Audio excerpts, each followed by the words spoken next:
Muito bem, estamos chegando agora com o Dr. Mauro César Martins aqui no Jornal da Mix. Dr. Mauro, bem-vindo mais uma vez, meu amigo. Eu que agradeço. Bom dia. Dr. Mauro, bom dia. Vamos lá então para as duas matérias especiais. Uma delas tem a ver com o governador do estado, Tarcísio de Freitas. O governador paulista afirmou que Jair Bolsonaro é quem deve disputar a presidência da República nas próximas eleições. Entre aspas, né? Porque o Jair Bolsonaro, nesse momento, não pode estar inelegível, mas tudo pode acontecer. E ele disse o seguinte, que planeja disputar a reeleição em 2026, descartando a possibilidade de se candidatar à presidência da República em 2026. Doutor Mauro, quando um político, e um político que não é um político de carreira, né? Está entrando na carreira agora, que é o caso do Tarcísio, ele dá uma declaração dessas, a gente pode acreditar que ele não será candidato mesmo a presidente da República? Não, não devemos acreditar. Não? Não. Todos eles mentem. A questão política é dentro da política. Então, hoje, ele está dizendo que será candidato à reeleição. Por quê? Porque o Bolsonaro falou semana passada que não tem plano B, não tem plano C, não tem plano D, o plano só tem ele candidato. E ainda fez uma crítica ao Tarcísio e aos demais, que eles não seriam ninguém sem ele, porque foi ele que elegeu. E é uma verdade, né? Esses governadores. E é uma verdade. Só que, na política, é normal que a cria vá contra o criador. Então, por exemplo, o Tarcísio está correto de dizer que não é candidato hoje e vai ser candidato à reeleição no estado de São Paulo. Agora, o Bolsonaro, como você disse, é inelegível. E na minha humilde opinião, se não existir uma anistia, Bolsonaro não será candidato. E aí quem será o candidato? Pode colocar qualquer um, que com relação, se o Lula for candidato à reeleição, as pesquisas dizem quem vai ganhar a eleição. Seja de Zema, seja de Tarcísio, seja do Caiado, seja de Pablo Marçal, o Lula ganha sem fazer campanha dessa gente. Doutor Mauro, ficou parecendo agora, com toda essa situação que aconteceu aí, com a prisão dos militares, prisão do candidato a vice-presidente da chapa do Bolsonaro, que a direita está com medo da justiça. Eu continuo dizendo, existe dois tipos de direita. Existe a direita tradicional e existe a direita radical ou bolsonarista. Essa bolsonarista, ela grita mais, ela tem mais voz.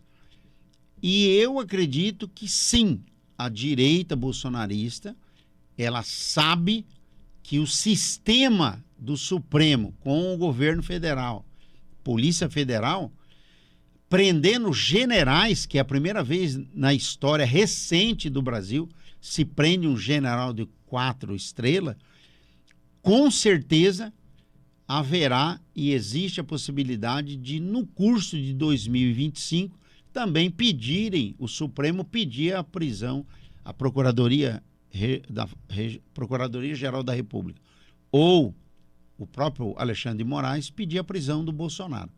Mas eu acredito que se isso acontecer, vai ser depois de 25. A gente nota que querem deixar ele sangrando. Quer dizer, para ele saber que ele é inelegível, que ele não pode ser candidato, para ele continuar dizendo que ele é o candidato, que ele... Então, por quê? Porque eles acreditam que haverá uma anistia. Agora, com essas prisões de generais, com o indiciamento do Bolsonaro... praticamente descartável.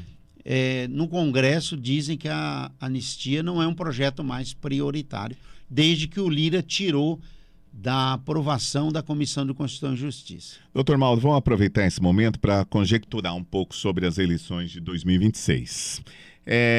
E também o cenário que nós estamos vivendo, com a taxa Selic subindo e com projeções de subir ainda mais no ano que vem. Nas eleições deve estar em torno de 14 ou 15%. Pois é. É sobre isso que eu gostaria de falar. O governo da Argentina, o nosso vizinho, que vinha passando por uma situação muito terrível, ainda passa realmente, lá tem um governo de direita, um apoiador do Bolsonaro. Nos Estados Unidos, o governo que vai entrar agora é um governo de direita, também, de certa forma, amigo do Bolsonaro, amigo do filho do Bolsonaro, é assim que se propaga, né, que o Trump é esse amigo.